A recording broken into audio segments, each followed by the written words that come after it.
This episode of the Oh No No No podcast is brought to you by, well, no one actually. So we're on the lookout for a new sponsor, and if you're interested, you can drop us an email at ohnononopodcast@gmail.com.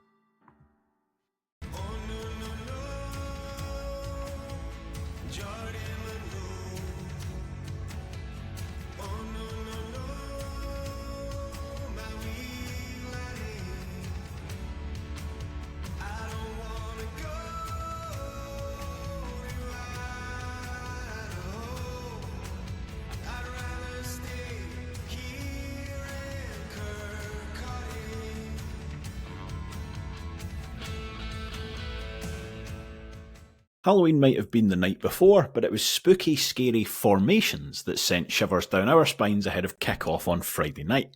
However, Neill Collins' Hamilton and Burnless 3-5-2 was fully vindicated by full-time. There were no tricks as the Rovers support were treated to a dominant 2-0 victory over a shot-shy Ayr United, and in truth it could have been more. But with only two other wins by more than a single goal since April Fool's Day 2023, beggars can't be choosers. I am Duncan Cameron. This is the Oh No No No podcast, and joining me today to talk about a really enjoyable game of football, I've got Blair Hallcroft. First of all, how are you, Blair? I'm good, mate. I feel vindicated and humbled all at the same time.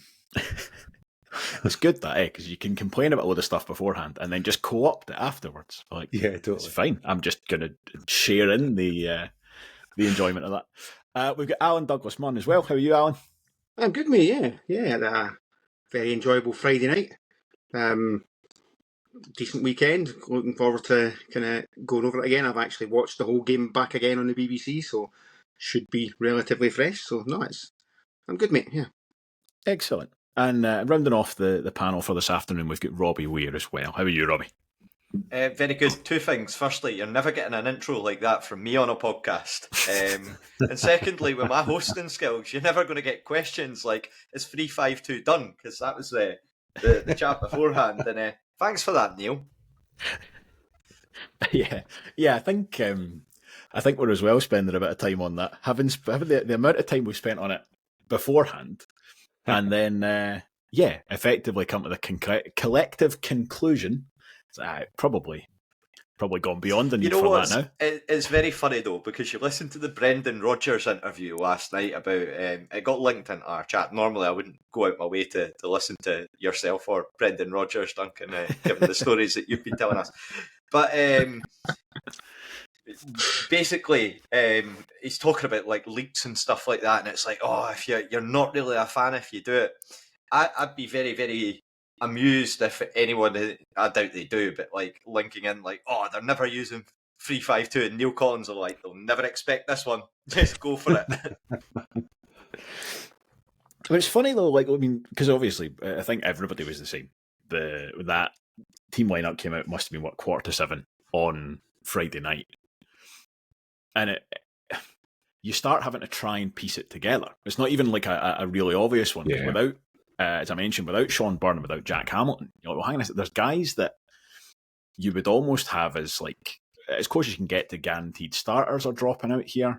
So how does this actually come together? And then just about as there's a kind of collective agreement on it must be this kind Acceptance. of 3-5-1-1. Then the BBC put up their graphic to be like, this is it we think it's going to be. And I think they had Lewis Stevenson midfield basically, and just the 4-2-3-1. You're like, well, hang on a second. I mean, it could be that. There's no real. Collins has done it. He brought Stevenson on. Was it the Hamilton game? He moved him into the sort of base of midfield. I think it was Hamilton. He's definitely done it this season. Well, I mean, he's played there before. It's something I think we spoke about more before we'd seen him. You know, when we knew he was coming in, but before we'd played any games, there was a legitimate question of, are we brought him in to be a left back, or have we brought him in to be a holding midfielder? Well, Blair, just tell me. Yeah, you and I, we managed to avoid the. You weren't on the pre-match pod, were you? For this one, Me, I was, yeah. Oh, you were on. Yeah, I was. No, so you don't get to avoid. You were part of the discussion. So, give me your thoughts when you saw that lineup specifically with the players and the way it was laid out.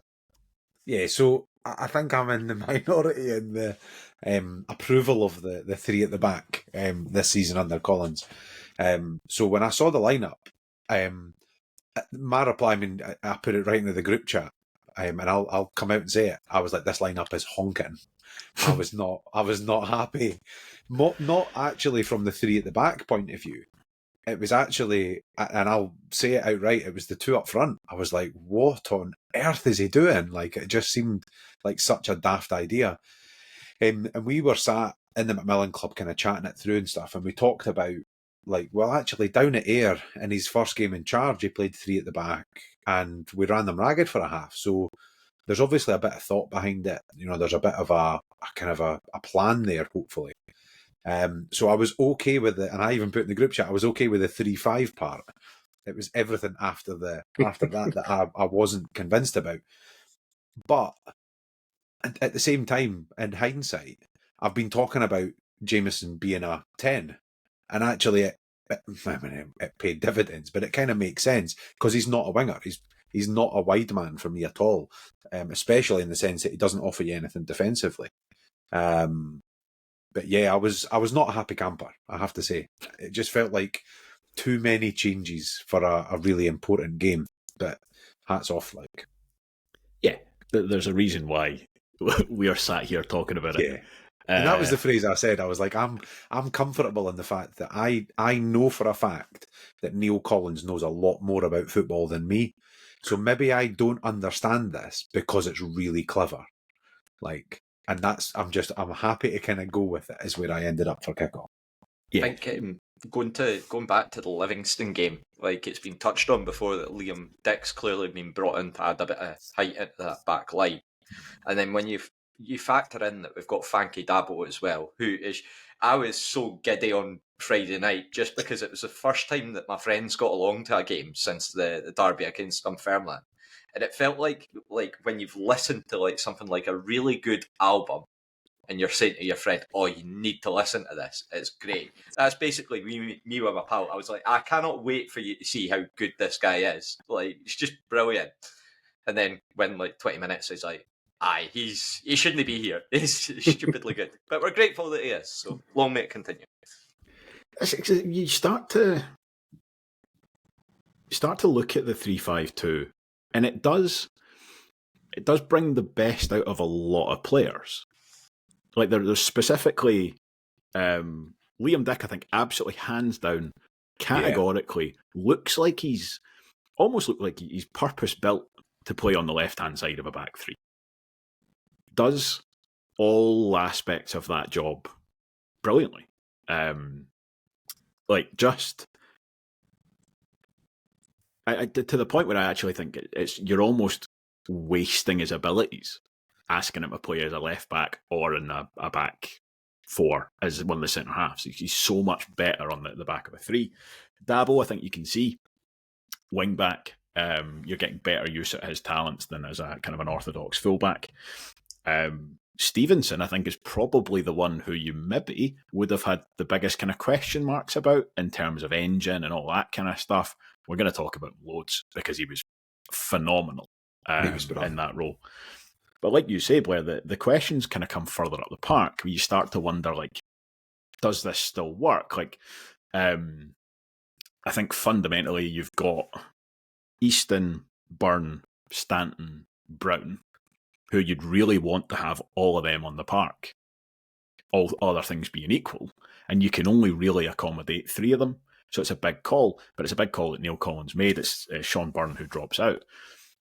But that, again, I think worked almost better than you could reasonably expect. And again, I've spoken about it before. I think Sam Stanton is the key to that. I think that I don't think it works with any other permutation that doesn't involve Sam Stanton. And it does almost feel like it's been a waiting game to get him back to be able to do that. I just don't think it works without him. Alan, what were your thoughts? Where were you on the kind of reservation scale as kick-off approached? Well, funnily enough, because I've got like an hour drive to get to a home game, the team line always comes out while I'm in the car. And in a kind of safe and responsible way. I kind of pass my phone to my 9-year-old son in the back of the car and say, right, the team line's out, go and read it out to me. And I'm like, no, you've got that wrong. Come on. You You're start with the 9-year-old. bench, yeah. You should be able to read. You're not reading it properly. What's the real team, Cameron? And obviously I'm sitting there kind of figuring it out, and I'm like, it's got to be a back three. Must be a back three. Because, we've all kind of said, oh, well, if we're going to play a back three, it's got to be the three natural centre halves. So then you've got Murray on the bench and Dick in there, and you're thinking, is it a back? And then the BBC put their thing up, and you're like, well, do they know something we don't? So it was one of those kind of probably not happy necessarily with the team, certainly not the team I would have picked. But again, agreeing completely with what Blair said, it's safe to say that probably everyone, there weren't many in the stadium, I would say, who know less about, who don't know more about football than I do. So I'm willing to take kind of Neill Collins, I'm willing to give him some leeway with that one. I think, without wanting to give him too much credit, I think we can probably say that Scott Brown knows a thing or two more about football than we do as well. But Robbie, do you think that took him by surprise as well? I can't imagine he would have seen that coming.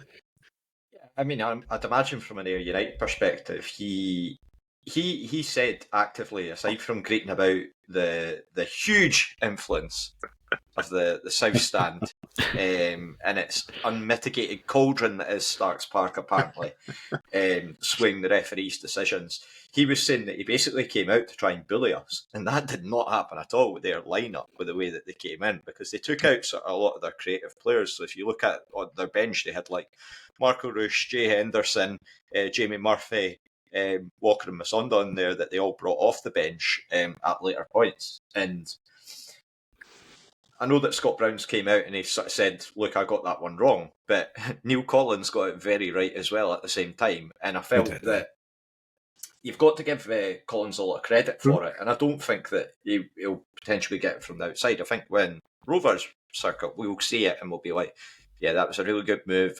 A lot of people have been sceptical about this before, but on Friday night, that was perfect for the situation and getting the best out of the players.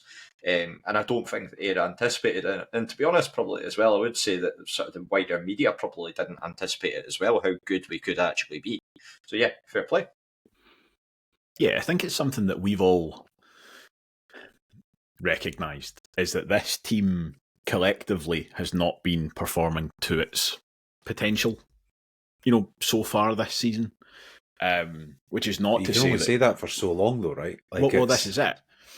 But I think actually there's that. There's also a case of you can say it for quite a long time and it never be true. Some teams are just quite shit, and you can watch them for a long time and be like, they're underperforming, and they'll turn a corner, and actually they don't. And somebody gets relegated at the end of the season because they spent. Well, not because they spent, but they could well have spent a long time thinking, they'll turn it around. So we've had this kind of feeling of, we've been hard done by, and we've not had the rub of the green in enough games, and it was very reassuring, I think, as much as anything, to actually see just how well that all came together. And again, nice to see it against a team like Ayr as well, who have been decent. They've obviously dropped off a little bit, but say if we'd done that on Tuesday night, dominated again to that extent, I know it was 2-0, but I think we'll talk about it. I think that the gap between the two sides was pretty substantial over the 90 minutes. Even if we'd gone and done that to Airdrie on Tuesday, it would be a little bit less kind of reassuring, because there's a big sort of Airdrie or garbage label attached to it. So to do the kind of professional, unshowy, get the job done against Airdrie on Tuesday night, and then improve from there into a very convincing performance against a better side, it's a very kind of positive trend. It's nice to be able to enjoy football. Yeah. and actually, without wanting to go to too big kind of statement on the back of what is effectively just one game, that's the kind of game, and it is just one, but that's the kind of game that if Ian Murray had 2 or 3 more of those, he might have still been in a job after the first game of the season. That, I think, reading between the lines was the issue. It was like, you've won a lot of games, but you've won a lot of them on a knife edge. And actually, you've not won very many games comfortably, where it's 2-0 going on 3 or 4, which is how I would categorise Friday night. So, again, you have to kind of hope that's a positive trend and that's something that we can go and replicate. Because it's something that this team should be capable of doing. Alan, just as we were starting, you made a very good point there, which is Hamilton yesterday beat Airdrie 4-0. Dunfermline beat Livingston 3-0 in the middle of the week. Falkirk are scudding teams left and right on occasion. We haven't really looked like doing that to anybody for quite a while. But I think on Friday night, there was the beginnings of, this team could go and do that to somebody. I don't think we're there yet, but you can at least see it. You could see where it could come from. But let's move into this game and actually start covering off some of the kind of key incidents and the pattern of the game. So the big thing, I think, going into the opening kind of 5 or 10 minutes was obviously we had this huge question mark, as we already said. There's a big change in terms of the formation, a big change in terms of the personnel. Like I see Jack Hamilton just not being there in and of itself. That's a big change to the way that we play. And I think opening 10 minutes were always going to be very important and kind of showing us the way things go. There probably is only really one big chance in that first 10 minutes, and it's Ayr United's. It's a big save out of Kevin Dabrowski. Not an outstanding, one you wouldn't expect a lot of goalkeepers to make, but it's a good, solid save. Robbie, do you think the Rovers did settle as well as you could expect, given the change in the way that it's set up? Yeah, I feel like they did. They adjusted really well to the change, and it didn't take too long to get them up to speed to where they needed to be to start looking threatening. Ayr, of course, are still at this level. You're never going to have a game, barring apparently other than Falkirk against Morton yesterday, where it's a complete whitewash. There's always going to be some sort of moments where you think, if that had gone our way, then it might have gone different, and that's probably where Ayr are at the moment. And I know certainly Scott Brown alluding to that in sort of his post-match interview, but yeah, it was a really good save from Kev. As well, very calm and collected from Dabo to get the ball back to him. I was a bit worried. I think you sort of see the motion that he's doing, and you're thinking, handball, referees with the way that they are. Totally. But yeah, adjusted well and defensively looked solid enough. I felt that just in terms of the overall game, I felt Liam Dick had a really solid performance. So again, I know that you've touched on it before, but he was everywhere in terms of that back line winning everything as well. So yeah, in terms of your question, yeah, they adjusted very, very quickly to this formation. But again, I think you go back to the personnel and you add in the likes of Frankie Dabo, Liam Dick into there. It's a lot easier to do than when you try to use Ross Matthews as a centre half and Josh Mullen as a wing back, because just the adjustments are a bit too much to ask at that point. But yeah, you feel that you add in likes of Scott Brown and Sam Stanton into the mix to your midfield. It makes a really big difference in terms of how aggressive we can be going forward. So yeah, that's a really good point in terms of. Yes, it's a change in formation, it's a change in system, but every single player on that park is playing a position they know how to play and that they've done before. There's no square pegs and round holes or anything like that at all. And relatively quickly, I think you start to see in the pattern of the game where this formation is going to pay dividends, specifically in this one game. Obviously, there are ways to counter it, but Stevenson in particular, he had loads and loads of space, and his use of the ball is so good. And you could just see, and again, it goes back to what I was saying about Liam Dick. He knows where he needs to be, and he knows how to be involved without kind of over-committing. And there's a chance relatively early on where the ball ends up getting kind of flashed across the goal. But it's a little kind of square of passing out on that left-hand side. You've got Easton, Stevenson, Dick, and it's Scott Brown who comes across. And Ayr just can't deal with it. They don't have the bodies in that area of the park to kind of confidently actually just shape up and deal with it. And you see it again, obviously, in much more stark terms with the second goal that we'll come on to. But that, as even 10 minutes in, you start to think, like, this is working. You know, that this is not a disaster by any means at all. This could actually be very, very useful. And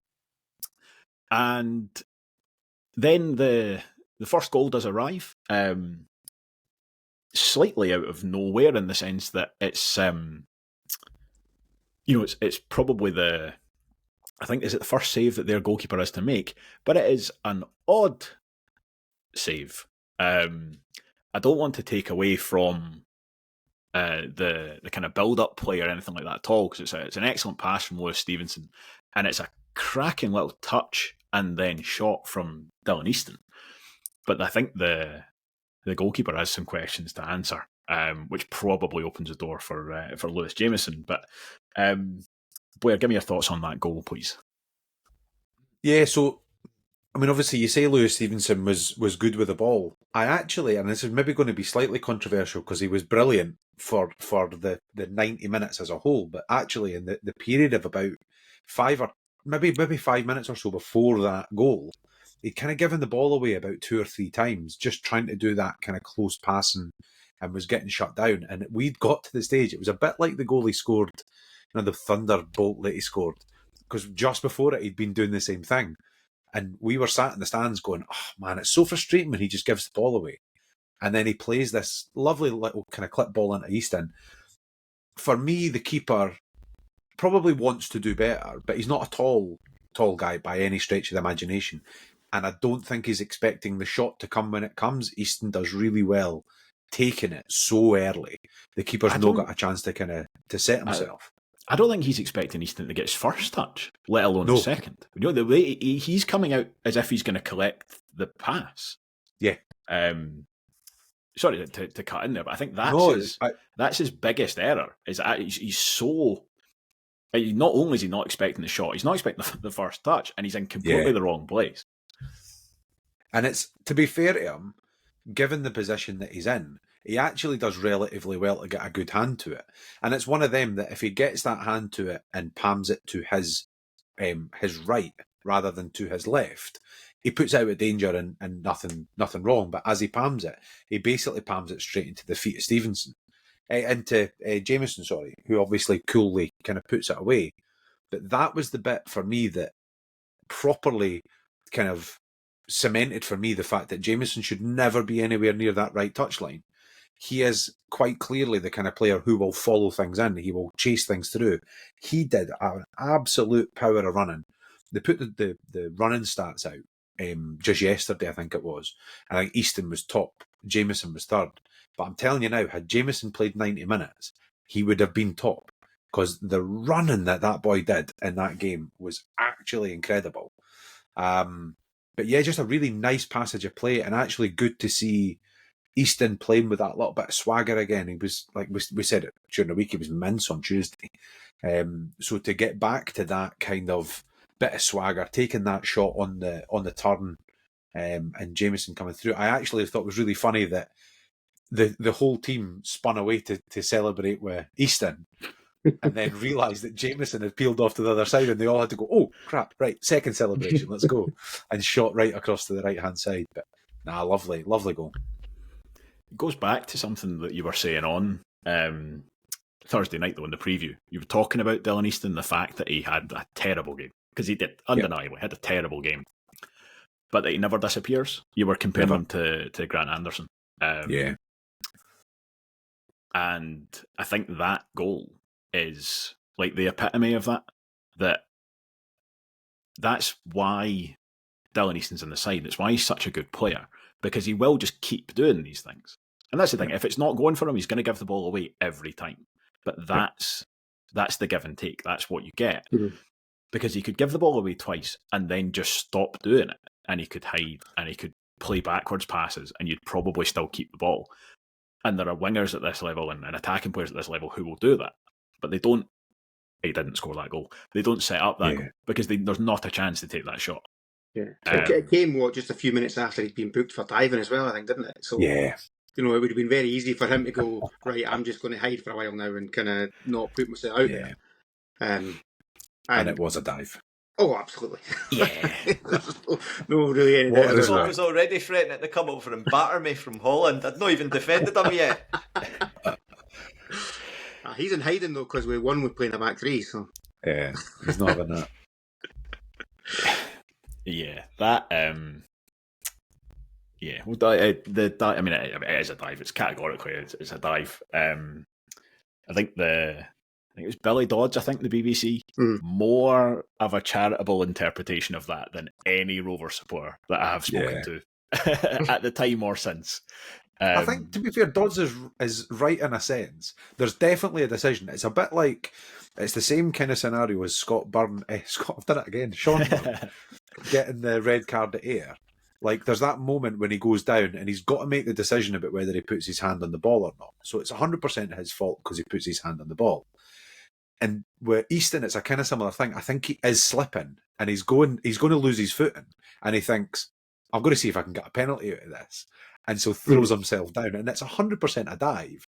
But I think he's kind of going down anyway. And he's thinking, I'll just see what happens. Yeah. Yeah, but I think you can actually see that. That's what makes it so obviously a dive, is you can see the point in his brain as he's halfway down, where he sort of, like, just, there's an additional movement. I mean, who in their real life falls with both hands out? Like, it just doesn't happen. Yeah. So I think probably do with a bit less of that, but... long may it continue. I mean, if we got the penalty, like I would not be in the Corinthian spirit of football. I would 100% be like, yes, excellent. But there's like a quality bit of social media interaction between the two clubs as well. So if he's learned one thing this season, he's learned that you can get a penalty when it's not a penalty, and you cannot get a penalty when it is a penalty. So take your chances. This is it, and it's one of these. He could do exactly the same thing there and win a penalty. Like if the defender actually steps across him, which we've seen happen twice to him already this season, and it doesn't forgive the dive. So you see, quite rightly booked. Now, the next thing I have in my notes is something that I do not have in my notes very often. Watching the Rovers over the last, I don't know, going back to about the middle of last season, which is just a bullet point that just says Rovers chances, plural. Like. Genuinely, we're not a side that creates a lot of chances. And we haven't been, but there are just enough that I can just go, there's Rovers chances. There's actually Stevenson has one at the back post. There's kind of just there's enough chances in this game that there's at least one in the second half that didn't make the highlights. Like a Rovers shot at goal that didn't make the highlights. Could not tell you the last time. I can even think of Ian Greaves sitting there for the first time and he's like, what am I actually going to do here? Like, come on. Yeah, like this is only supposed to be 10 minutes. I'm going to actually have to cut stuff instead of like slowing down replays to pad out for time. But in all seriousness though, how good was that? It feels like we've not done that in ages. And I know I'd said that on the sort of preview podcast before. I was like, we've not gone out and really like battered a team. And I know the scoreline doesn't probably reflect in the way that we've like battering, because at the end there was a degree of like game management and we were efficient on that front. But how good was it just to see a team just being like, right, okay, we're just going to keep going, and just trying to assert themselves. It was just absolutely brilliant to watch. That's it. And we didn't have it all our own way in the first half. There was kind of one, as you say, Kev makes that save right at the very beginning. And then there is Scott Brown wanted to talk about it after the game. It's a disallowed goal. The corner kick comes in. It's kind of headed back across goal by Paul Hanlon, who's getting some very close attention from his opposite number. And then it's headed in by, I don't know, somebody in a big stupid yellow jersey. Now, a zombie. Yeah. I actually don't think it's even worth talking about. I think every single person in the South Stand saw it's not a corner kick, so it's quite clearly a goal kick. But the referee gets that wrong. As you say, Robbie, the cauldron of just noise from the South Stand obviously gets into Lloyd Wilson's mind. And Harry and his I'm drum. just laughing at the fact that Scott Brown, there's all this hardman persona. He's walking about in Moscow in January in a t-shirt, swaggering about, and then he's greeting about the fact that Harry's there with his drum with the young team at the front, and he's absolutely raging about it. Just this guy that's built up this persona, and the media love him because he's ex-Celtic, and we can give him all the interviews, we can do all this, and then it's just this wee Harry stoating about with his drum, just in his head. Yeah, bending the referee to our will, as was clearly apparent throughout the rest of the game. Alan, give me your well. Actually, first of all, do you think this is a case of the referee to kind of go to Scott Brown's point? Actually, a little bit. Do you think the referee realises he's got this wrong because of the clear and obvious reaction of everybody behind the goal, and that plays into his mind as he gives this foul? And do you think there is a foul in there? I genuinely think absolutely. I mean, I don't. He couldn't have been clear on it, whether it was a goal kick or a corner. So he's kind of given. He's guessed basically, and I think maybe the reaction he's gone, damn, maybe I've got this wrong, and obviously there still has to be something there for him. But I think from that point, any kind of slight little touch is going to result in a free kick. You see it happen all the time where you're like, where's the foul there? And then you see probably worse fouls than that not given. So there probably is an element of that to it. And ultimately it comes to the right, it comes to where it should have been, which is Kev Dabrowski kicking the ball off the 6-yard line. It's a free kick instead of a goal kick. Is it a foul? It probably is a foul on Hanlon. He can't get up to. I know he gets the head on it, but he's got no control on the head because he's got a 6'4" galoot on his back. So there's not really much he can do to control his header. It's probably a foul, but I'd say more often than not, you don't get them. Yeah, Blair, how about you? How do you see that? I'd agree completely. It's one of them that is it soft? Probably a bit. But the idea that, and there's been folk on social media and stuff, given it nobody except Rovers fans think that's a foul. I'm sorry, how can you can't watch that? And there's somebody clipped a still frame of it where Hanlon's heading the ball and the boy's literally on his back. I'm sorry, that's a foul all day long. Had the boy made contact with the ball, had the defender headed the ball, I don't think it probably would have been a foul. But effectively, Paul Hanlon has headed the ball under duress. And I'm like, it is 100% a foul. But Alan, I think, is completely right. You see it all the time, every week. A debatable corner is given. And my mates will all turn like, here comes a free kick. The goalie's going to get a foul on him. Like, it's going to happen. And it happens every week. And it's nothing to do with the baying blood of Harry and his drum getting in his head. I think sometimes it's just referees are 50-50. And they think, maybe no. And actually, they've kind of gone the wrong way and they've changed their mind for whatever reason. Maybe it is the reaction of the crowd. Maybe it's just the 30 seconds that it takes to kind of process what's happening. But I genuinely think that's a free kick all day long. Had it been the other way around, I would be a bit annoyed about it. But I have to be honest, I don't think I'd be up in arms claiming that we've been absolutely robbed of a stone. Because you can't watch that and not say, by the letter of the law, that's a foul, because it is. See, I don't think it's a foul, but anyway. Come on. Just to piggyback on the tail end of that there, Blair, I think that even if they do score that, I feel like the game was far more likely to end up 3 or 4-1 than it was to end up 2-2 or 3-2 to Ayr. Like, my worry with that, though, Robbie, is that, yes, but how much does the arse fall out of our team when we can see the goal? That's a bit like true. I mean? But just to say, how this season we've been plagued by inept referees, like literally decision after decision. Yeah, you can think back to the Hamilton games, the both the Livy games, Queen's Park at home as well, where we've had handballs, we've had questionable red cards, we've had the lot.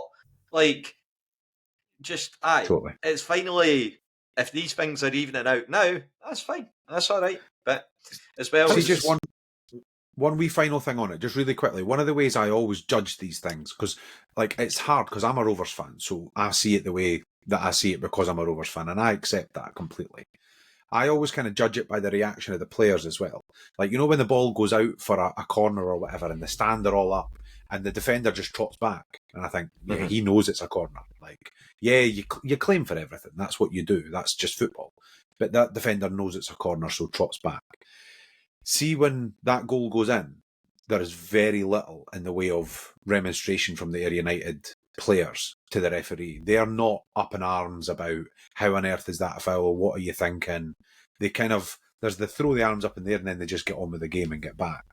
And I think had it been as bad as what Scott Brown was making it out to be, we would have seen the players round the referee or, do you know what I mean, trying to kind of harass him a little bit, and it just wasn't there. I know what you mean. But you disagree. Yeah, like actually, the whole thing I think is moot because it's not a corner kick. So I've got no great. Like, I don't think you can even, as you say, Robbie, when you're saying like, if that's it balancing out, then fine. I don't think even should even count as that balance. That should that is the game. That single decision is balancing out the one that immediately preceded it. That's a neutral entry on the ledger of decisions going for and against us. I'm not overly convinced. I don't think there's enough of a like, I know what you mean. The guy he's behind Hanlon and he's kind of jumping over him, but he's on top of him. I would be looking for, and then more... the referee swung it the other way immediately after, giving Scott Brown. Scott Brown gets jumped on by McLaren. He gives the foul the other way, and then McLaren talks himself into the book. Which was definitely a foul in my book, because if the first one's the second one wasn't a foul in the slightest. That's the worst bit of it. I think the thing with that is, actually, I think that one gets worse when you look at it in the replay, because McLaren's completely misjudged it. So you see this with Harry Kane gets loads of stick for this. He hurt a guy in the middle of the week in Germany, where it's like making a back for an opposition player. Like, I think it's outright. You're not allowed to do it in rugby because it's so dangerous. You can't sort of like lean over. Scott Brown has no intention of doing that whatsoever because he knows he's under the ball. Yeah. And it's only McLennan is jumping in the wrong place. Like, there's a reason why halfway through being tumbled through the air that hits off his ankle. It's because he's not judged it correctly. He's jumping in the wrong place and jumps into Scott Brown, who isn't competing for it because it's not there to be competed for. And you're going to duck when you've got a knee in the back of your head. Like, I'm sorry. There is a point where there's a knee here and you kind of go away from it. That's just a natural movement. It was never a free kick in a month of Sundays. No, he doesn't. And it's not even similar to the one at the goal. I have to say, before we get clipped as being completely... Because Somerset Bob is bound to be doing this now, like just clipping us left, right and centre. But like, they're not even similar. Because the difference is that neither of the two of them win the ball in the Scott Brown one. Yeah. Whereas when the ball comes, Hanlon has actually judged the header right. Had he jumped the way that the defender had jumped, the ball would have hit him in the chest because he has judged it right and has got his head to the ball. But as Hanlon has headed the ball, he has got a 6-foot galoot, as Alan put it, on his back. It was... I want to kind of just sort of wrap up talking about the referee just on this point, because I think that was a very frustrating refereeing performance to watch. Felt like I was very angry with the referee throughout more or less the entire game. And then it's always interesting with that when you then hear that like the opposition manager's first comments are about how bad the referee was as well. Because that to me didn't feel like a difficult game to referee, if you know what I mean. Like, there wasn't loads of huge decisions. He basically had two big decisions to make. One is booking Easton for the dive, which I think he gets correct. And then the other one is the disallowed goal, which we've just talked about. Alan, do you think Do you think that what it was? Just a referee having a bad night? Do you think it was an overreaction to a collection of just small decisions that, if they don't go your way, don't add up to much? How did you feel about it?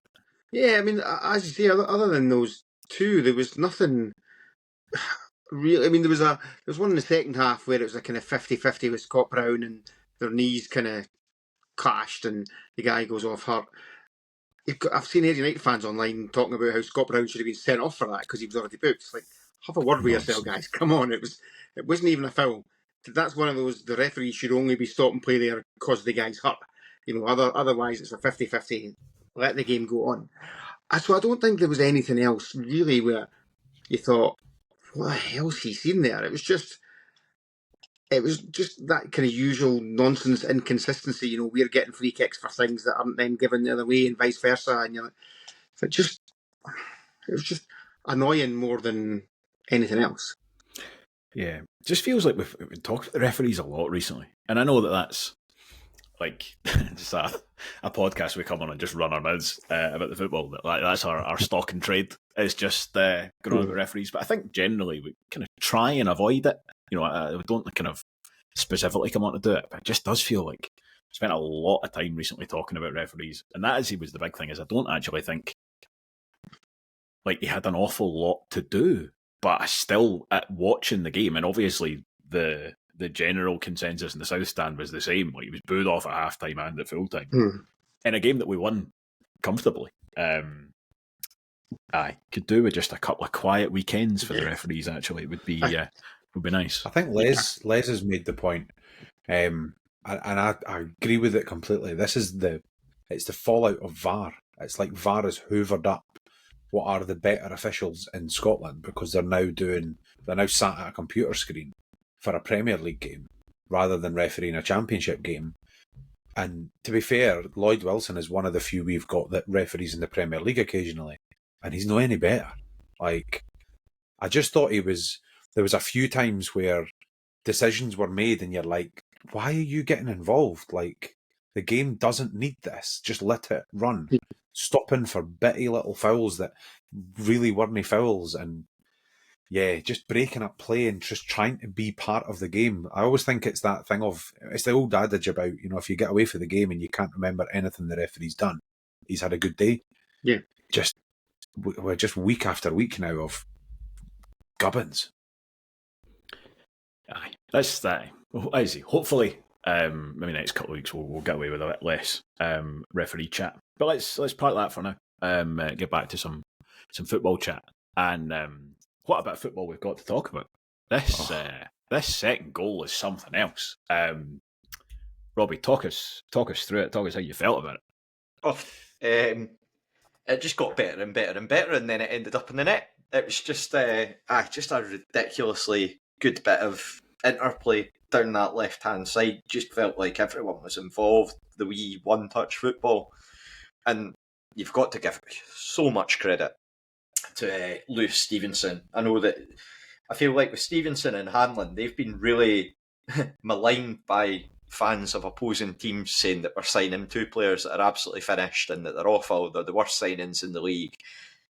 And there have been a few from Ayrshire that have been quite critical in terms of Lewis Stevenson and how he'd looked. He put in such a power of work and he fully deserved that assist, and it was absolutely perfect. It was just almost got two.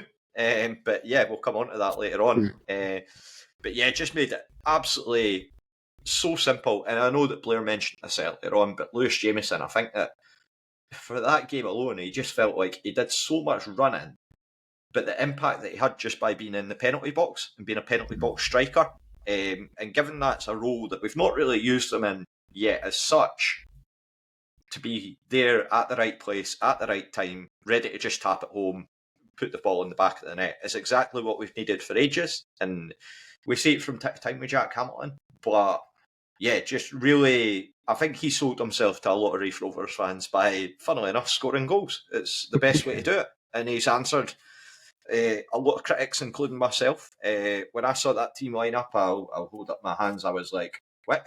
Just very unenthused at the idea. But yeah, completely different now. He's opened himself up as an option for being that number 9 that we we're desperately needing. And him and Hamilton offer us two separate options. Mm-hmm.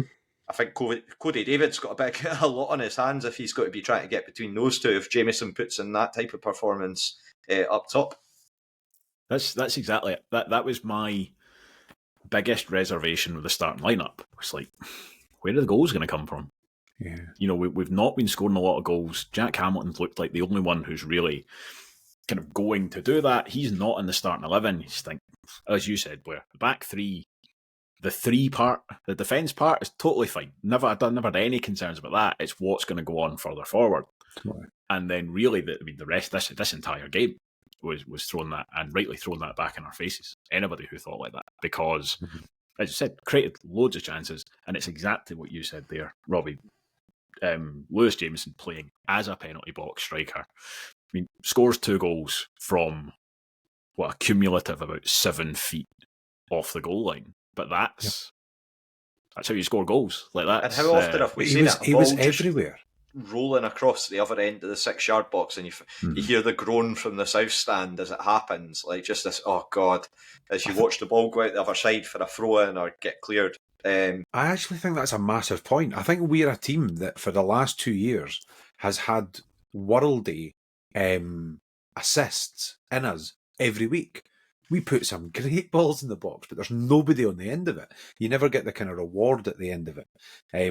I thought Jamieson just because I didn't see him playing as an out and out striker. He was in the 10 role for me because he spent a lot of time on the halfway line picking up the ball, shifting it out, but then is straight up and into the attack and really, really quick at kind of moving through.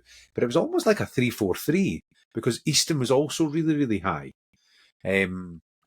But just to score 2 goals, both of which, like you say, are inside the 6-yard box, but are there because he's in the right place at the right time. We've just not had that at all. No, it's a thing that someone was talking about it a few months back. Talked about basically just strikers in general. And obviously at the really elite level, you have players who can finish. Genuinely excellent finishers. But actually beyond a fairly, skinny percentage right at the top end, what actually makes a good striker versus a bad striker? It's not finishing the chances you get, it's getting the chances. Mm-hmm. And Lewis Jamieson has 5 chances in this game and he scores twice. And I mean, it's not like a criticism to say that he doesn't score the other 3 kind of chances that he gets. But 5 chances. I'll take those numbers every week. How many forwards have we got that could walk off the pitch at full time and say, I had 5 chances today? And that's obviously that's not just on you, but that's where I remember saying it at the end of last season. We've got all these guys who create all these assists, and then you'll get to the end of the season, just right, who's scored how many goals or whatever. But if you put a Brian Graham or a Rory Payton into that side, they're going to score more goals. And it's like that kind of the give and take of creating chances. Like you have to be in the right place and you have to know where to be. And I think it all comes together as a package. And in large part, it's Lewis Stevenson having the space and being further forward than he is. And then it's the interplay that gives him the space to put the cross in. The point you made there about Jamieson and Smith in the first half, where it's like, who is the number 9, who is the number 10? It was very, very fluid. And the second goal was a great example of that, because Callum Smith is actually on the touchline when Stevenson's released into the channel.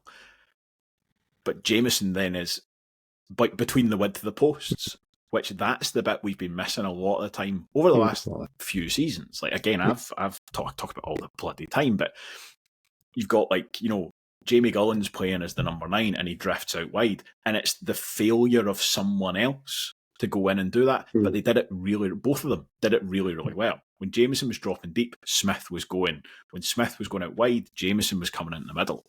There was only really one point in the first half where they both went at the same time, and I was doing my dinging about it. But by and large, very, very good at that. And I think over the piece, Jamieson, just in terms of the work that he put in, I think the runs that he was making when he needed to make them were really, really intelligent as well. Yeah. Like, I felt like Stanged and McMahon had a really difficult time sort of marshalling him at the back and being able to keep track of him, because he was just constantly just probing and asking. And that's what you want from your forward. You want that sort of like heat-seeking missile mentality of like, I'm just going to go get myself into the box, cause problems with my runs, and then if the ball goes out wide, I am getting centrally just into a position where if it comes across, I'm there to tap it in. And yeah, we've really missed that for the longest period of time. So it was a brilliant performance from Jamieson, I would say. Just on that with the goal, I think kind of, people talk about Stevenson's ball, Jamieson getting in position. Callum Smith's little ball over the top. Beautiful. Absolutely perfect. Stevenson he didn't have to do anything with it. Didn't have to worry about controlling it. It was just right there on a plate for him to put it across. It was just a really nice goal. It was just brilliant. I don't think you can undersell the technique to take that ball kind of over your shoulder and first time volley it on your left foot, but one of those kind of zip kind of volleys. Like, I always reminds me of, it's like remember Pepe Reina when he played for Liverpool, kicking the ball from his hands. It's that flat kind of volley, and it's just a thing of beauty, that ball across, and just on a plate for Jamieson. Yeah, just rifle it home, son. Yeah, and he's got a defender right on him as well. There's a defender right there, but the ball is so perfect, and his run is so good that the defender had as well not been there. Every single one of them deserves a lot of credit for that goal, because it's not just a very good goal. Every little bit of it is really, really good. Yeah, got to see one of my favourite things as well, which is Callum Smith, when the ball crosses the line, is just standing with his hands on his head. And that's sort of like, I can barely believe what I've just been a part of. Totally. I really just love to see like that. Such a natural reaction of like, wow, bloody hell, I didn't realise we could do that. Oh my God, that's brilliant. Yeah. Yeah, unfortunately, the first half kind of ends on a sour note for Callum Smith, as you say. Had a really good half, for not getting the kind of glory of the goals or anything like that. Played a huge part in that. Really gets his first kind of proper chance, actually, kind of running into the back post, and then it just kind of catches his knee. I don't know, Alan, you said you rewatched the BBC coverage, if there's a slightly better angle or anything to see what happens there, but did he just jar his knee in the surface? It's one of those really weird things where it's like he kind of tries to stop or turn, and you see him, you can see something's happened straight away. He just goes straight down, and he's waving to the kind of physio. He's like, nah, I'm done. And that's kind of what worries me when you're talking. Obviously, we've seen our fair share of dodgy kind of knee injuries. When you see someone go down like that and they know straight away something's wrong, I genuinely have the fear that we might not see him again this season. I really hope I'm wrong. I really hope I'm wrong. And I mean, he didn't look comfortable when he was walking down the touchline at half time. I thought he'd hit the boards in real time, because obviously we're the length of a football pitch away from it, but it looked like he just careered into the boards. But I hope it's a quick recovery for him. But I think it was Dylan Easton, I think, had tweeted as well about quick recovery. Players didn't do that if it's stay stay strong. I think stay strong. I just say if that's a minor injury, you don't really tend to see those kind of sentiments. So you've got a feel for him. Aye, and obviously that was only a couple hours after full time. You never know. Sometimes with these things, it's there's a hell of a lot of swelling, and when it dies back, it turns out to not be too bad. So hopefully that's the case.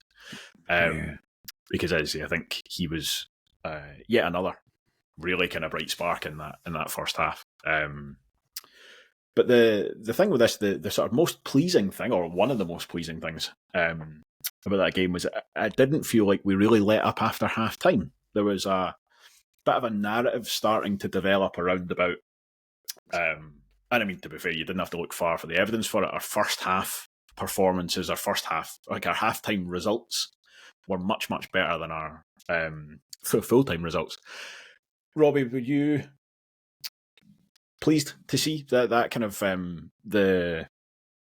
even with the injury, the Rovers kind of kept up the same level of performance after the break? Yeah, 100%. I mean, I looked over at the clock, and as soon as it hit the 60-minute mark, I was like, are we out of it? Are we there yet? Because that's how accustomed it has been.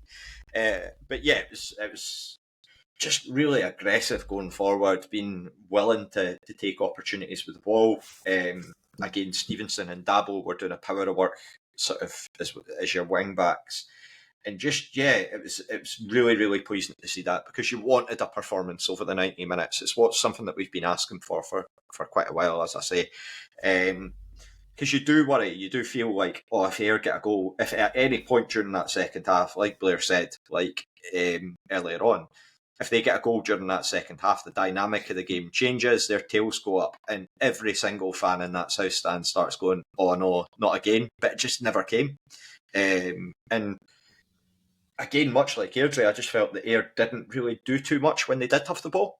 We limited them so well, and just there was a lot of work put in by the likes of Sam Stanton, Scott Brown, and Sean Byrne when he came on, just to limit that.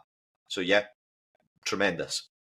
That's it. I mean, really, Tuesday night, Airdrie had their one big chance. Kev makes a big save at the end, and I think you're always worried that that's going to come along. And even with a 2-goal lead, it's probably slightly earlier almost, weirdly, that you're worrying about it, because you're like, if they get one now, then they'll have momentum and that other one. And it just never really came. And as you say, and it got to that point where it's quite an unusual feeling as a Rover supporter. But for me, with 5 minutes to go, I was like, are they getting 2 chances now? Having had basically none since half-time? It would have to be a real kind of freakish turn, and listen, we've seen plenty of those. I wasn't completely relaxed, but you think, you start to think, they're not knocking on the door. They're really not. That there wasn't much in that. I mean, the second half, again, just going by the highlights, going by the notes, I've got nothing for Ayr United.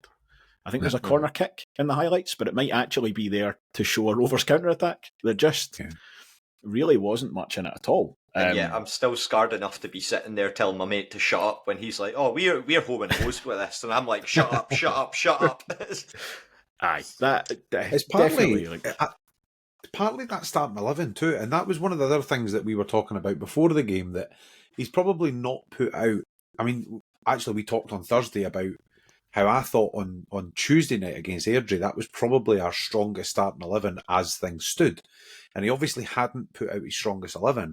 So you're thinking, do you know what? If we can get to 50, 60 minutes and be winning or in this, we potentially get better. You put good players on the pitch. Whereas the last few games, it has felt a bit like we've lost momentum when he's made the substitutions, because he's taken off our better players. And it's not a massive dig to Callum Smith to say that he's not as good as Jack Hamilton as a penalty box striker, because he just isn't. So you're kind of replacing players and not necessarily getting as much out of them. You're taking Sam Stanton off and you're putting Jamieson on, who he's not got the same kind of pedigree as what Sam Stanton has. But actually this week, being able to bring boys off the bench and actually up the momentum and up the energy and up the pizzazz, it's back. It was great. Even just first half, the Jamieson and Smith run their defence ragged. And I think that's part of the reason we actually went with them up top. Collins has obviously thought they like to play out for the back.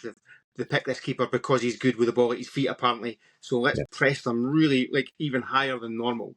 So these guys are knackered. Then at half-time, they've got Jack Hamilton coming on at them. And then with 15, 20 minutes to go, Finlay Pollock comes on and starts running at them. These guys must have just been going, Jesus Christ, what next? But there was also, sorry, you've been waiting ages to speak, Duncan, but I would also add that there's also the caveat that we didn't have to change it up we could be proactive with our changes. Other than the Callum Smith one, which was enforced, we were proactive in terms of our changes. It wasn't, we need to sub someone off because we've had a red card, which is really, really nice not to have to do. It's a good point. You forget about how much that can have an influence on things. But yeah, it was like, okay, we've got 11 players on the pitch. We've got all these players on the bench. It's a very, very strong bench. Who do we want to play with now? So yeah, there was that dynamic as well. But that's, you said yourself, Scott McMahon and George Stanger, like, see when they've been on the bus on the way up, categorically they're thinking about going up against Jack Hamilton. Mm-hmm. So thinking we're going to be worked hard, but not an awful lot of running necessarily. Like a lot of, he's going to come short, he's going to try and win, he's going to challenge for balls in the air. So you're kind of envisaging that kind of physical battle. Then actually the team lines come out, and instead that they are being run at and being run through for 45 minutes. And then Jack Hamilton comes on. And the thing I thought was really interesting with that in particular, you said, Blair, about in the first half it was a bit of quite a fluid kind of transitional, the forwards, sometimes it was Jamieson, sometimes it was Smith. It actually looked much more sort of orthodox in the second half, that Hamilton was in support of Jamieson. Yeah. Which I wouldn't have expected. And that's not the way we've played up till now. And it's obviously easy to go, well, Lewis Jamieson scored twice, maybe he'll get a third, we'll play him up front. But I thought it also it worked really well. And you've got Jack Hamilton doing all that good stuff that he does, but he's not constantly up against one of the two centre-halves when he's doing it. Yeah. Sometimes it's a midfielder who's having to compete with him. And that definitely, like, it's a different dynamic from having Callum Smith, but I think it made it trickier for them to have to deal with it. And I think if you're... Sorry, carry on. Now, what I was going to say is, when you were talking on Thursday, and you were talking about the midfielders, and you were talking about Sean Byrne being the kind of wait and pounce midfielder, and stylistically he's different from Stanton. 2-0 up with whatever it was, 15 minutes to go, maybe slightly longer than that, when 15 minutes to go, Sean Byrne came on for Sam Stanton. That's a perfect change. That's totally. Because they are, I think they share a lot of characteristics in the sense that they'll both keep the ball. They're both, like, if Sam Stanton or Sean Byrne have the ball, 10 seconds later, Raith Rovers will still have the ball. Yeah. Might be them, might be one of their teammates, but they're not going to lose it. Sean Byrne, though, is almost doing that from a position that's 20 yards deeper, and he's seeing more of the game in front of him, which when you're 2-0 up, 50 minutes to go, that's what you want. Perfect. It's such a good change to be able to make. And then, as you said, Alan, Finlay Pollock coming on for the last 15 minutes as well. Lewis Jamieson just ran himself into the ground. Like, you could see just how absolutely shattered he was by the time he went off, but so well earned. He'd every inch of running that he'd done had been like worthwhile almost. So when Lewis Jamieson first came in and we had that bit of an argument, and I was a really big fan of him, and Blair, you were writing him off, talked about his running then, and I think you said at that point you were like, I don't really see it, and I was like, wait and see. He's been waiting for this, hasn't he? I've got the receipts in the group chat, remember? I've got the receipts. I think we saw that on Friday. Yeah, that was where maybe Lewis Jamieson, I think previously, was sometimes kind of running blind alleys. There was none of that. I said before about, there was too many chances Ian Grieve couldn't get them all into the highlights package. The one in particular that I was thinking of, it was another Jamieson chance. So there's one that is in the highlights. I think it's basically the first highlight from the second half, where he's kind of in that right-hand channel in the box and he shoots across the goalkeeper, and it's a good save. Mm-hmm. There was a similar one where it was sort of might have been a shot, might have just been trying to put it across goal. He's really just hit it as hard as he can, and I think he slices it a little bit. But he's trying to cross it because he apologises afterwards. He's apologising at Jack Hamilton. I said that at the time. He looked like he's trying to wrap his foot around it, and he clips it, and it just goes. Yeah, it's like a golf kind of slice. It just totally comes away from him. But there's those two, and then the other one is definitely the biggest one in the sense of, could have had a hat trick. That's where he could have had it. But again, it's brilliant work from Lewis Stevenson. And if anybody at any point wants to make any kind of accusations about, Lewis Stevenson's, he's been around too long, maybe he's not quite got the engine, show them that clip, because there's two separate points where you can see that in the opposition player. Mm-hmm. The boy's going to close down Lewis Stevenson, and he's thinking, this guy's in his mid to late 30s, he's not going to run me. Oh no, hang on, he's running me. And he does it again. and then puts the ball in. It's brilliant, it's exceptional. Robbie, how inclined are you to say that should be a goal versus he's unlucky with the touch that he takes? So a lot of the chat within our group chat over the last week has descended into like your football cliches. And I said after, it's like, it was almost like the ball was too good. It was like too perfect for him because it comes in perfectly. And I think he thinks that he's got the time to take a touch and then go in. But he's so close to goal by that point that it's just really unfortunate that it kind of just runs for the keeper. But yeah, I've never wanted to see just this season a player to score so much, just in terms of like just the situation, how good it would have been to see him get a hat trick in front of the South Stand, because he put in such a good shift. It's one of those ones where I think, given the context of it, because it would have made it 3-0, and the game, obviously, it would have given us that daylight. I think that it is easier to be a lot more forgiving about it now, but it's a very hard thing to do in the spur of the moment when you get that ball, because it's absolutely lashed across from Stevenson, and he plays it so early. Him and Frankie Dabble will both do that. They're both very good at sort of releasing the ball early. They don't sort of overthink it. They don't dwell on it. They'll get the ball right across. So yeah, I think that, yeah, it's just really unfortunate. And again, you'll take it if it comes up again. And I think that next time, the likelihood is he would probably try it first time and just go for it. But again, it's good that he's getting in the position. That's the most encouraging thing.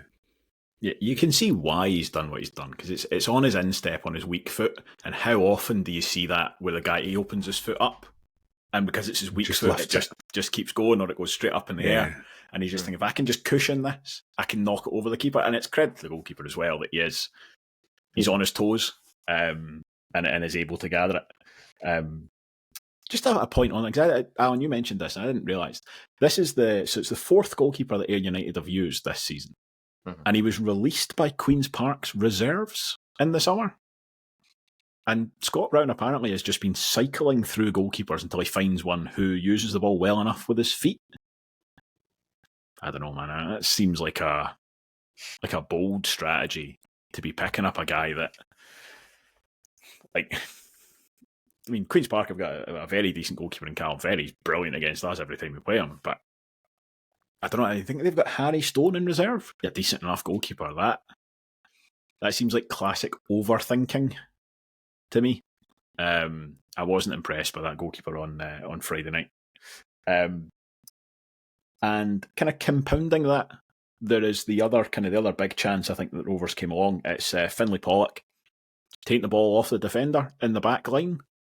Again, kind of Ayr United causing some of their own problems.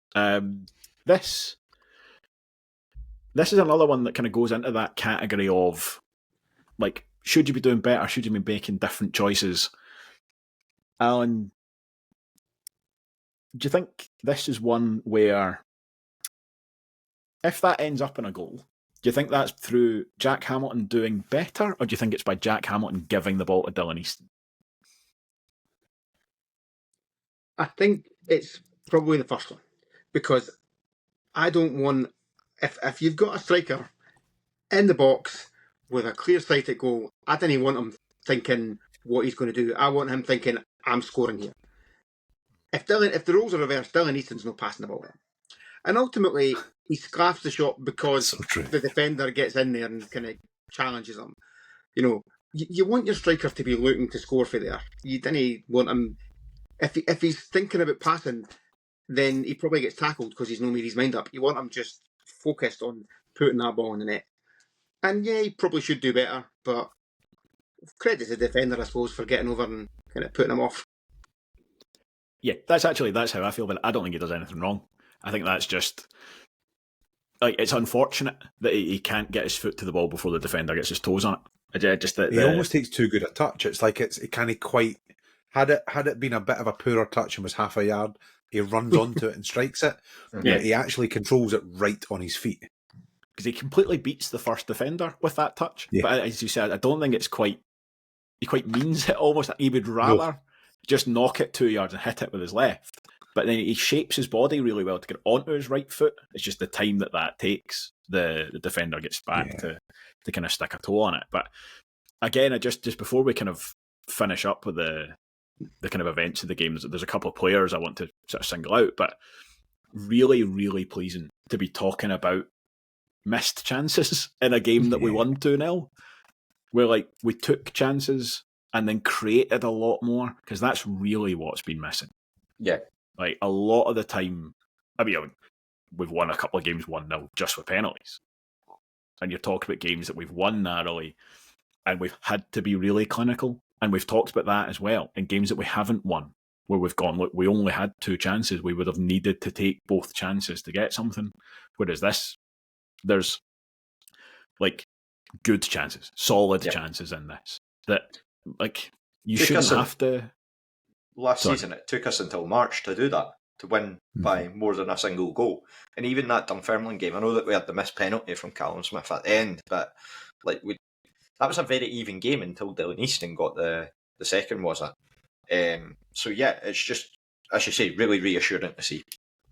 Refreshing as well that we're not shipping chances. I mean, we talk about creating chances being a positive, but by the same token, even Airdrie, like they very nearly equalise in the final kind of spell of the game. So it was nice that for all that they were trying to push us, we just coped with it. We just dealt with it. Yeah. Even corners were there. Like, apart, obviously, the disallowed goal came from a corner, but that was probably the only bit of ropey defending for corners. You know, we actually coped with them pretty well. Kev came out and caught a beautiful one, and then takes about 20 seconds to fall down. I was gutted that I couldn't see the Ayr fans' reaction there, because they were probably going mental. And he did it a few times. He deserves a lot of credit too. Another really unassuming performance. He just did what he needed to do. His kicking was good. Like, again, if we're going to give the guy stick when he does things wrong, you've got to give him credit when he doesn't. It was another really good 90 minutes for Big Kev. There was one, actually, he played a lovely ball out to Stevenson, who miscontrolled it, and Kev was mental. Stevenson, just because of his kind of hand up. Sorry, mate. He also didn't mean it. He did it twice, and I don't think he meant it either time. He'll tell you he did, but I'm not convinced. Did you see his tweet? He says, what was it, 180 minutes, 2 clean sheets, Barnett still on point. Yeah. Really what like a guy. That for the big what man. A guy. Such a likeable character. That's it. But that's 2, I mean, more or less impeccable performances. There was a lot of pressure on him. I mean, imagined or otherwise, right? Well, you don't know what's going on inside the dressing room, but I think you could see from the reaction at full time against Airdrie in particular, a very visible kind of reaction to his clean sheet, and then just follows it up again. And as you say, he was excellent. He was first on my list of kind of additional guys we've not talked about too much to single out. Because, again, we spoke about it when we were talking about the pressure that was on him. Sometimes it can be the little things that start to really compound, and then it's like, oh, are the defence worried about him? And that can be miskicking a single clearance or a slight bit of miscommunication, and there wasn't a hint of that on Friday night. Like, everything was dealt with deliberately, single-minded. You know, we talked about confidence and fake it till you make it, and the way that, like, you know, if you act like you're confident or you are just confident, if it goes well, it looks the same. Yeah. Friday night.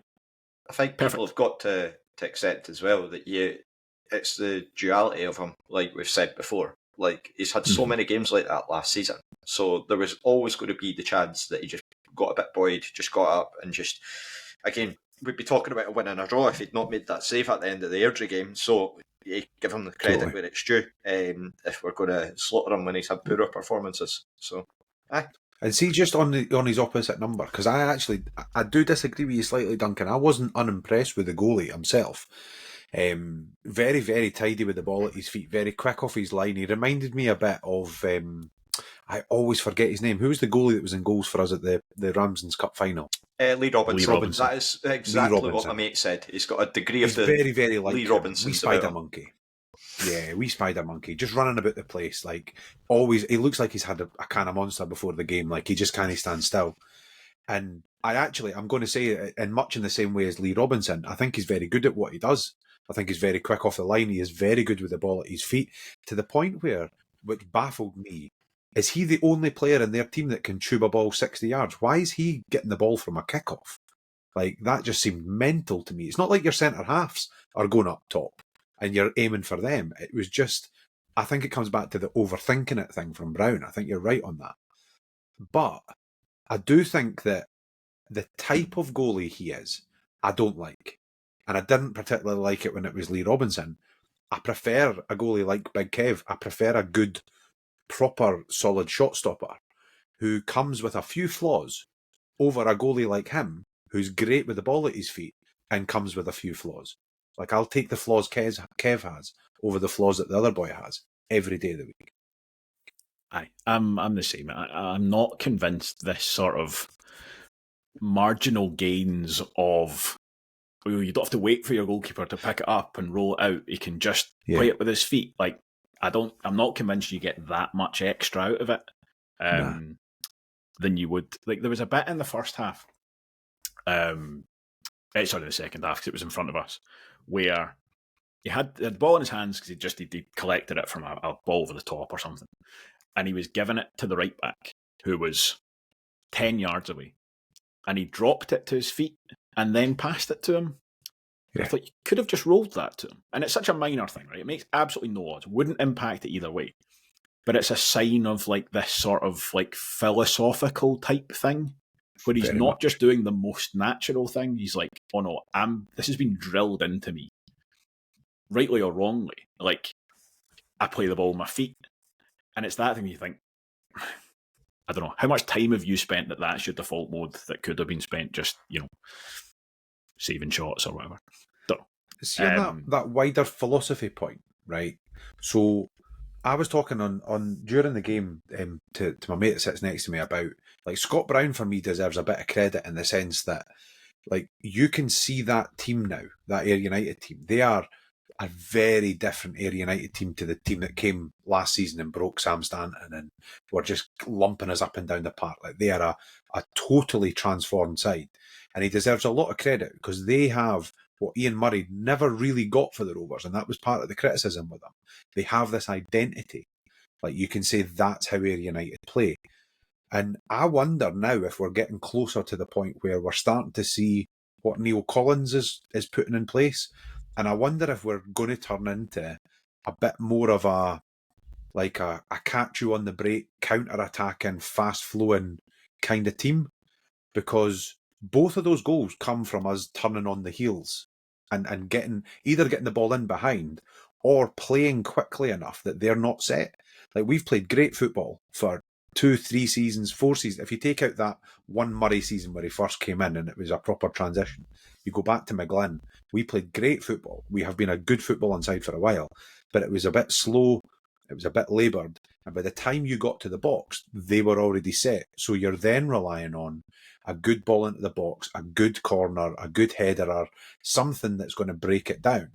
Whereas actually on Friday night, it was, let's get the ball really quickly, get him behind him. And actually, Lewis Jamieson's rapid, by the way. Just put the ball in front of him and he'll score. And you could see Dabo is like we've already mentioned in the show, crossing early, pushing up. Stevenson, same thing, get the ball early, get the ball moving. I wonder if it's the start of an identity. I'm going to go back to what I said elsewhere just very quickly, though. Just that I don't think that I think that Ayr fans will probably have been a bit surprised by us to a degree. I might be completely wrong with this, but I think they're probably a bit surprised. If you think back to the lineup that we had in the Challenge Cup So game, was that. Yep. We didn't have Fordyce. We didn't have a fully fit Sam Stanton. Scott Brown wasn't in the team because he'd been injured. Pollock hadn't signed. Dabo hadn't signed. And Hamilton didn't play. All huge players for us. And I think that it's a bit more of an even playing field now. And I feel like there's every opportunity that we can start going toe-to-toe with teams like that. Whereas before we were kind of like, well, we've got Ross Matthews at right back or centre back, and then we've got Josh Willer at wing back. How's that going to go? Whereas now you're a bit like, actually, let's see how you do against a proper fully fit Raith Rovers team and see how you go.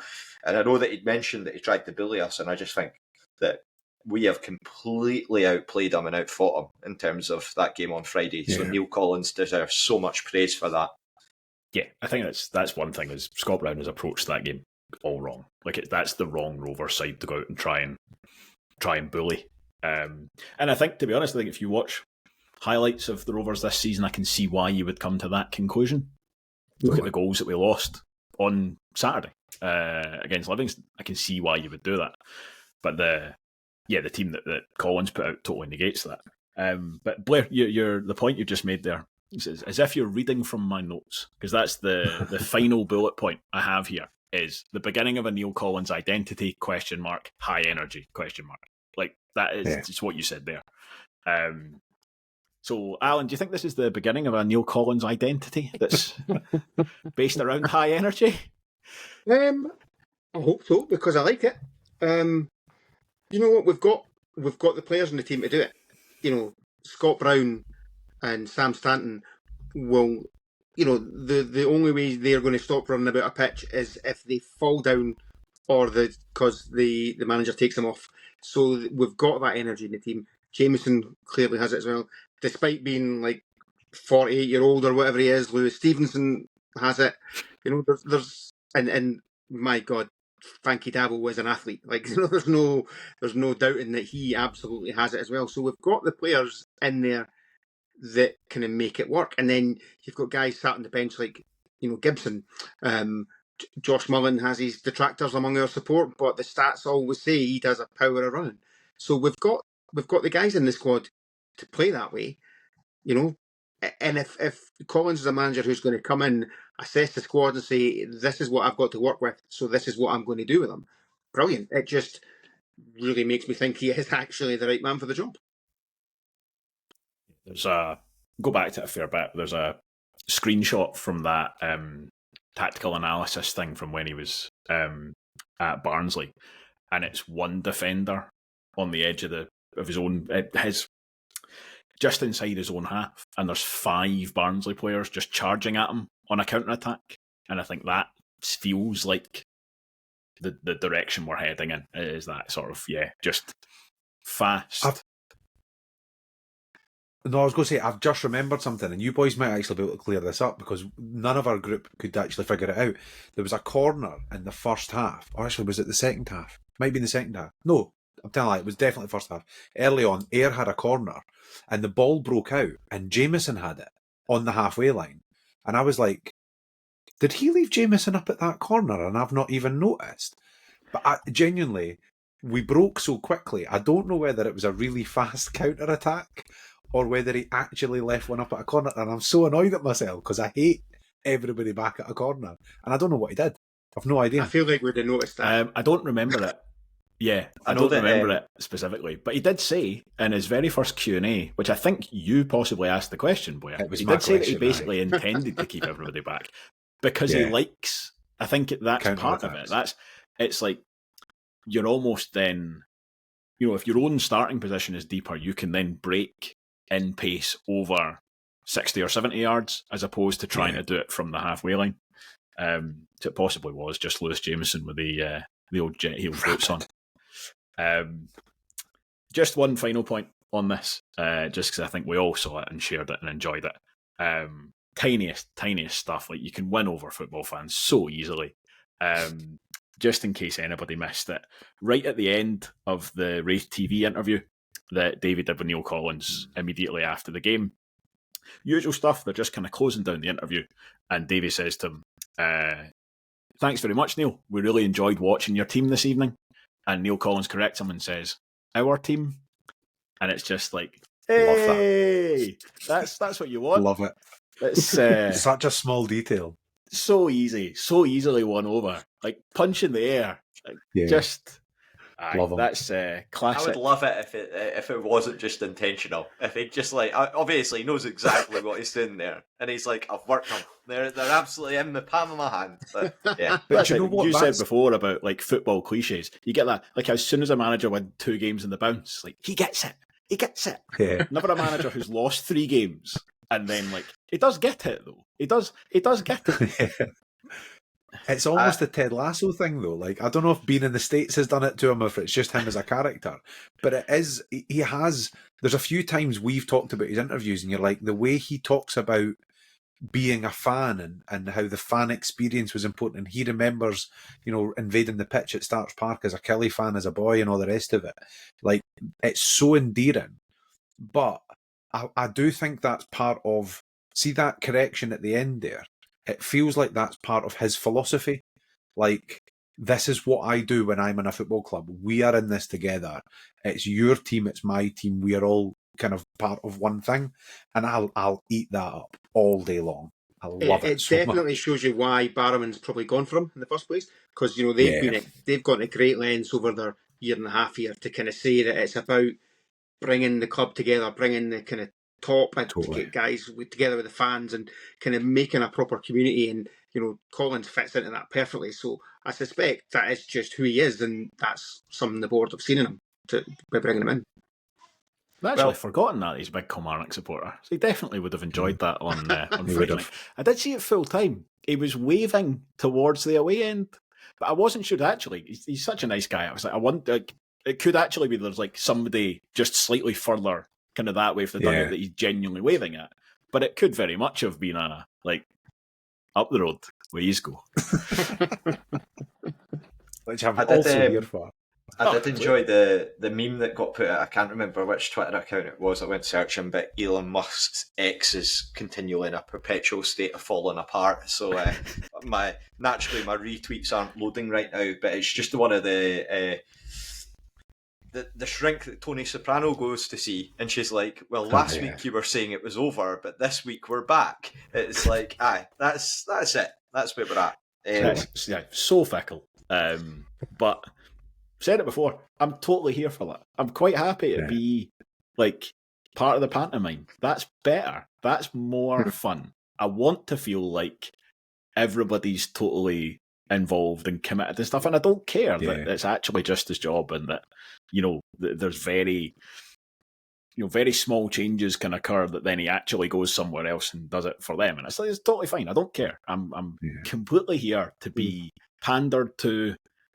That's the position that I'm in, and long may it continue. I will buy it. The zombie Scott Brown poster after the game was just brilliant as well. Sean Bunn sitting there enjoying his pint, as I was saying, and Sean did it perfect. Yeah, aye. But somebody in the group chat called it before the game, that because obviously it was the Shaun of the Dead, and somebody said if we win, I really hope there's something about sitting in the Winchester enjoying a pint. And I was like, it actually is. Aye, the Ayr fans were on Pine Bovril were saying that, like, I hope it's all three of those that can score to get us our win.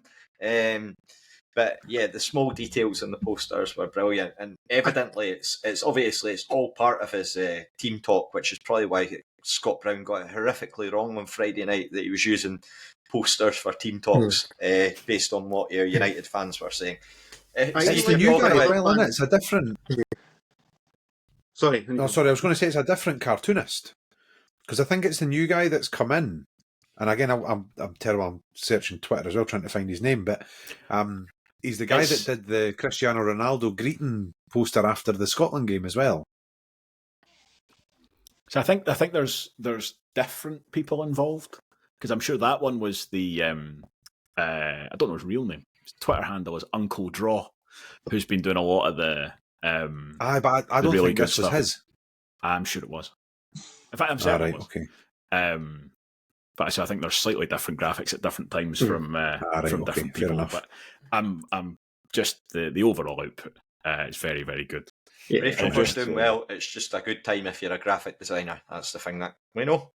I noticed even I think we were. A Livy fan, Dolly Benga, the guy, is a Livy fan on Twitter. Even he's kind of coming around to what we were saying, is he'd love to see an alternative Twitter account with all the posters that haven't made it, which is like, I think we'd all love to see them, to be fair.